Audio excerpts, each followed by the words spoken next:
Good morning, everybody. Welcome back to Cabin Creek Homestead.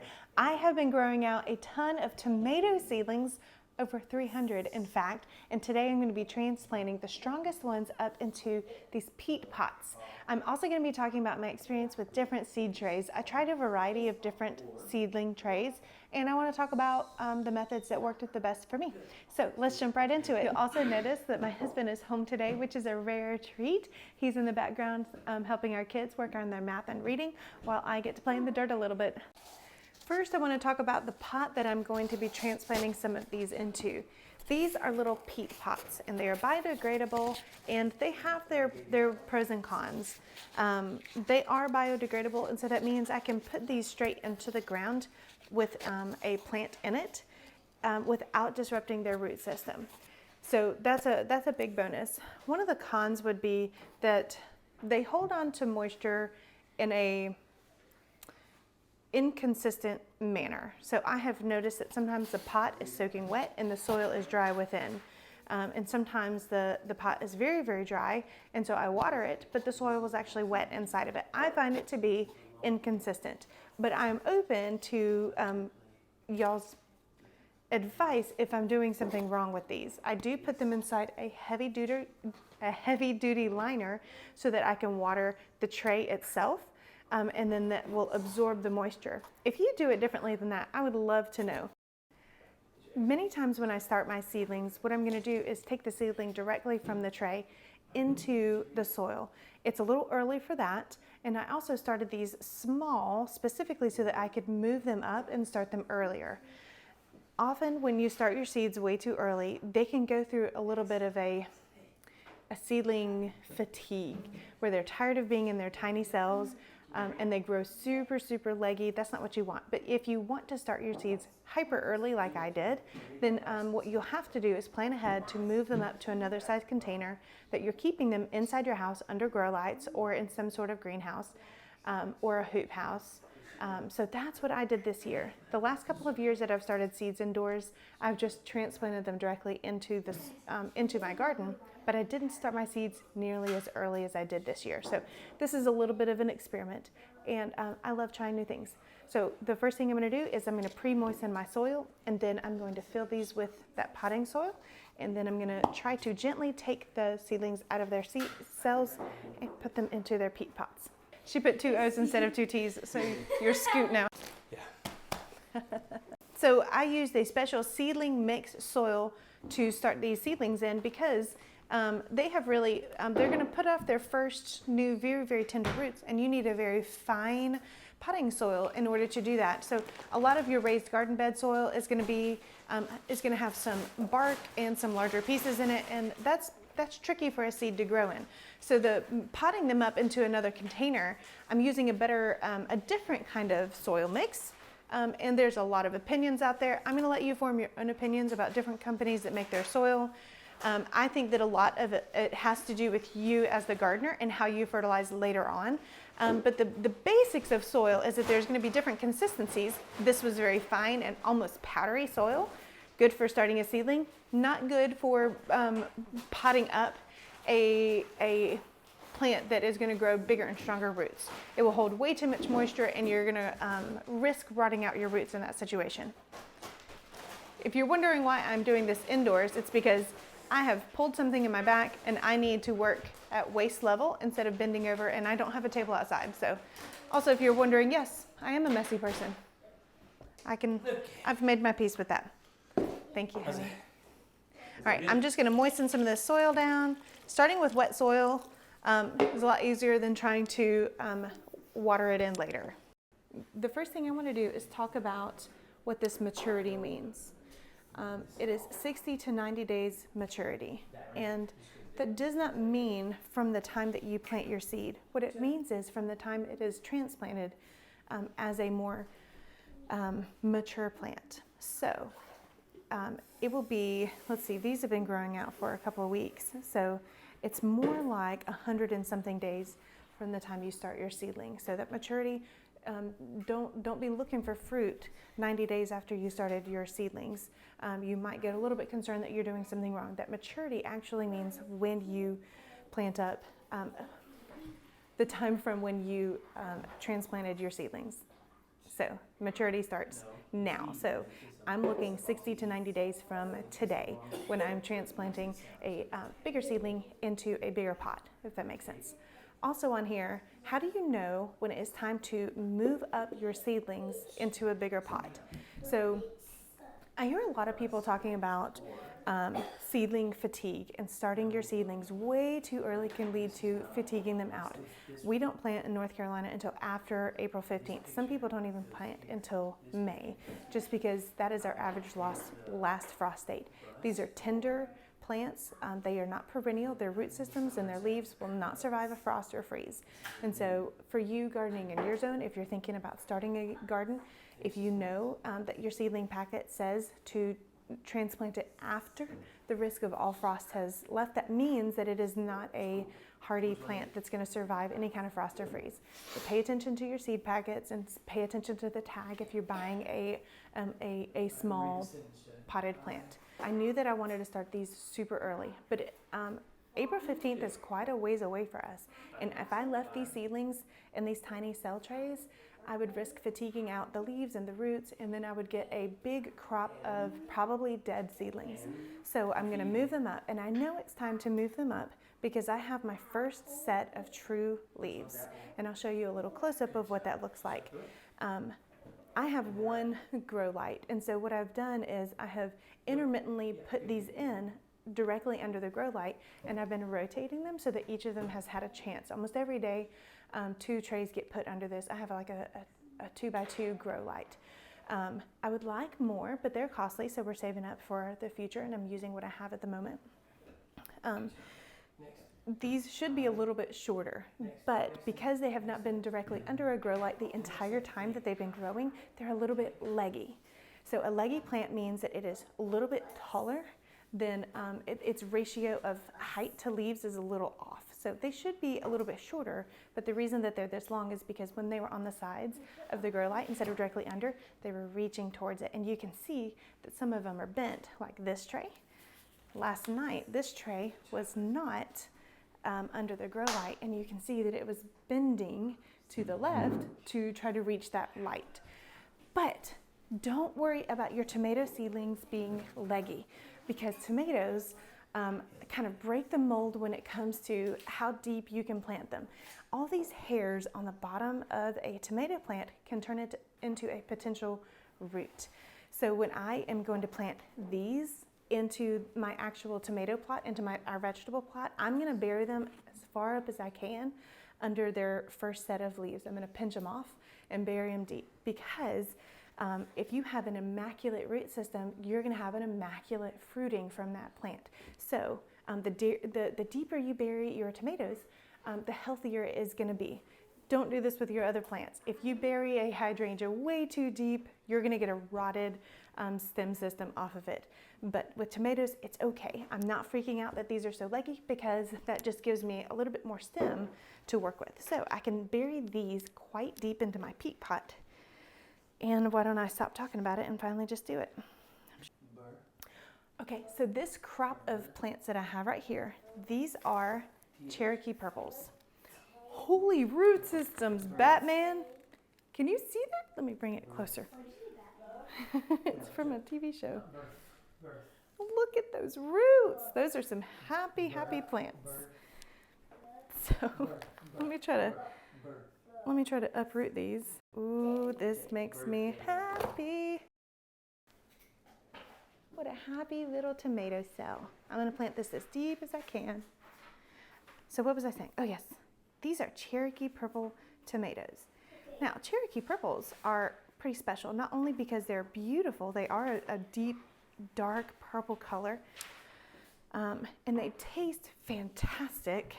But these are heirloom tomatoes, and perhaps you have seen plant tags that tell you heirloom tomatoes or hybrid tomatoes. Here's the difference between heirlooms and hybrids. So an heirloom tomato will stay true to its seed. That means if I were to save my seeds from this crop and then plant them next year, I would still get a Cherokee purple tomato. However, a hybrid seed is a cross-pollinated seed, and you may or may not get the same tomato that you planted. So for the sake of saving your seeds, if you know that you like Cherokee purples and you know that you want that one, hi honey. If you know that you want that tomato again next year, then you can absolutely save your seeds and grow that tomato again. But a hybrid tomato, you're not guaranteed because you have two plants. You may get the mother plant, you may get the father plant. So for the sake of seed saving, I love heirlooms.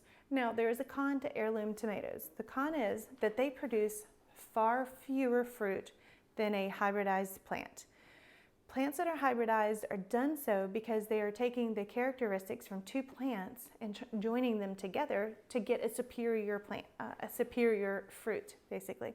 So the hybrids that I have, they are going to produce a ton of fruit. They may not have the same quality of taste or flavor, but I am definitely going to get more bulk. So with the tomatoes that I'm planning on canning, like paste tomatoes or soup tomatoes, I don't necessarily need that vibrant color, and I don't need a tomato that tastes amazing on a tomato sandwich. Those raw tomatoes that I use in my salads or on sandwiches or something else, I don't need the heirloom quality. We also use our tomatoes in stir fry, and I don't put my heirloom tomatoes into stir fry because with the rich sesame seed oil and the soy sauce and the cumin and all the seasonings that we use, the tomato flavor is a little bit lost. So I have my different tomatoes for my different needs, if that makes sense. So I'm pulling out these little cells and I'm planting them in deep, and you'll notice that some of my tomato cells have more than one seedling in them. That's okay. I overplanted a little bit to ensure at least every cell got one plant. What I'll do is I'll go in with a pair of scissors and I'm just going to trim off the less superior or the inferior seedlings that came out of that tray, and I'll save the strongest one. So I only have one plant per peat pot. I think my husband is passing out jelly beans to children who are doing a good job. Oh, y'all, they're so cute. I have to pause and show you how sweet they are. What are you doing? I'm doing a book report with my bunny. You're doing a book report with your bunny? Mm-hmm. That is the life. I feel like my book reports in school would have been much better had I been holding a bunny. What are you munching on? Jelly bean. Is it good?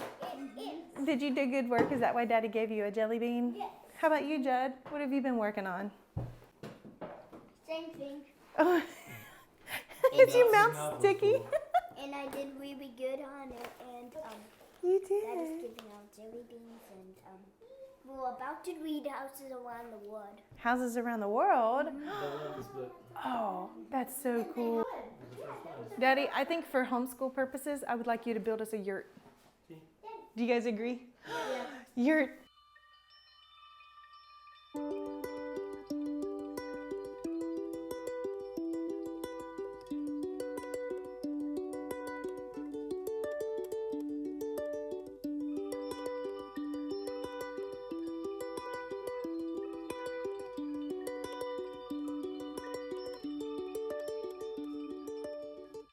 All right, so I'm done planting up my seedlings for this tray. I tried to go in and choose the strongest of the seedlings and the less leggy and the ones with a really good root system. And what I'm doing now is just filling the peat pot the rest of the way up so that I can have roots coming out from the most of the stem. Okay, so what I'm gonna go and do now is just go in with my tiny little snips, my scissors, and thin out my seedlings a little bit. So it's kind of hard to tell with some of these which one is bigger and stronger, but honestly, they will all, almost all of them are viable plants. I can kind of go in a little bit indiscriminately here. So what I've done right here is I've gone in and I've thinned out my seedlings. So why do you want to thin out your seedlings? To some, it would stand to reason that the more plants you have, the more tomatoes you have.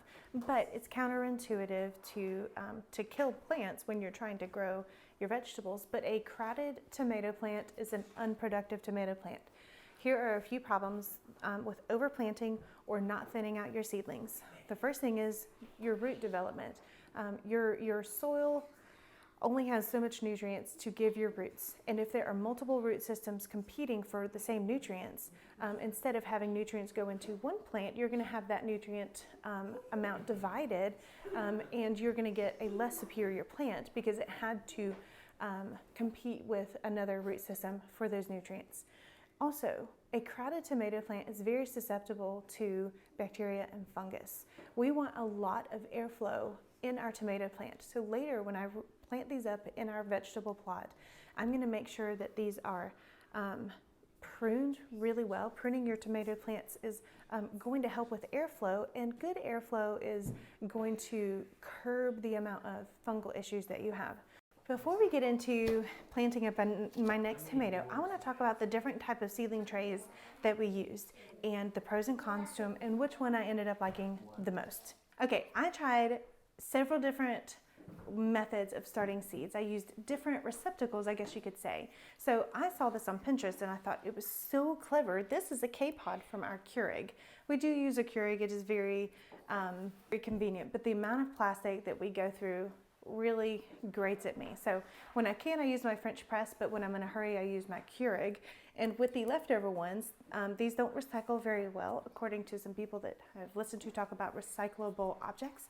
So I wondered if I could repurpose them a little bit. So I like how well my basil seeds grew in this, but there's a few cons to this.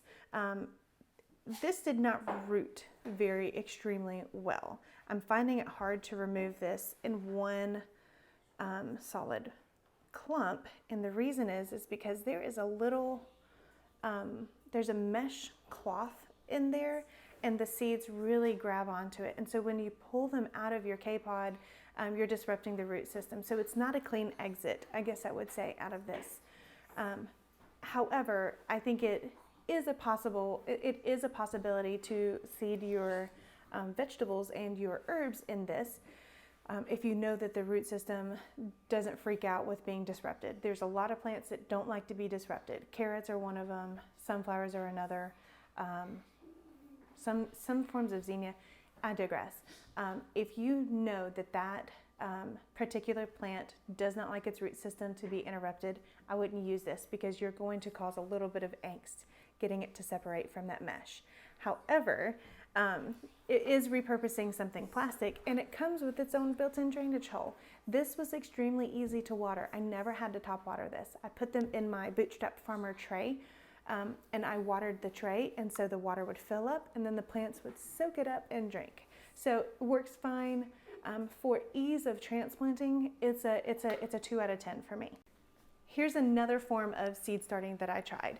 This is a Jiffy tray. So the tray comes and it has these little peat pods already in them, and they are wrapped in, I don't really know what this is, but it's a fine mesh. And what I love about this is that it reduces the amount of plastic that you're using. This doesn't require any plastic around it. It grows in this little mesh sleeve. It's almost like a little pocket. And then when you pull it up, you're not disturbing the root system very much, if at all. What I do like about these is that if you don't have seed starting mix, a seed soil. So the other type of seed starting tray that I used is a Jiffy tray. The Jiffy tray is simply a tray that doesn't have any holes, no drainage holes in the bottom, and it has these little pods inside of it that when you put water on them, they increase in size, they fill up with water, and then they become this perfect little pod. Pop your seed in there, and then it's super easy to grow. I would give this an 8 out of 10. If you don't feel like buying your own seed starting mix, or you can't find a good seed starting mix, this has everything you need for your little seedling. Let's talk about your seedlings growing in your peat pots. I wouldn't recommend it. And here's the reason why. I find it very hard to keep consistent moisture in these things. They hold a lot of water. Sometimes they hold way too much water. Sometimes they dry out before the soil is dried out, and your seedlings need consistency. Across the board, all seedlings will need consistency. They're in their baby stages, and therefore they need to be babied. So I don't recommend starting your seeds in here. I started my comfrey. Comfrey is a large green perennial herbaceous plant. It does flower, but it is going to be a chop and drop composting fertilizer plant for me. I will do a whole other video on comfrey. It's been used in a lot of herbal remedy situations, but for me, I'm growing it as fertilizer. It is not doing great, and comfrey is easy to grow by seed, so I'm going to blame it on the peat pots. I have access to seedling trays like these from where I work, and this I think holds 72 different seedlings. That's a lot. These do exceedingly well. I love the hole at the bottom allows for a huge intake of water, so I don't ever have to top water my seedlings. So those are the different type of seedling trays that I used, and there's my review of them. I really like the plastic ones the best. They're very easy to water. It's no nonsense, no fuss, water from the bottom. The plants take up however much they want. And I don't worry about getting a whole bunch of moisture sitting on the leaves themselves. That is all for today's video, and we will see you guys later. Bye.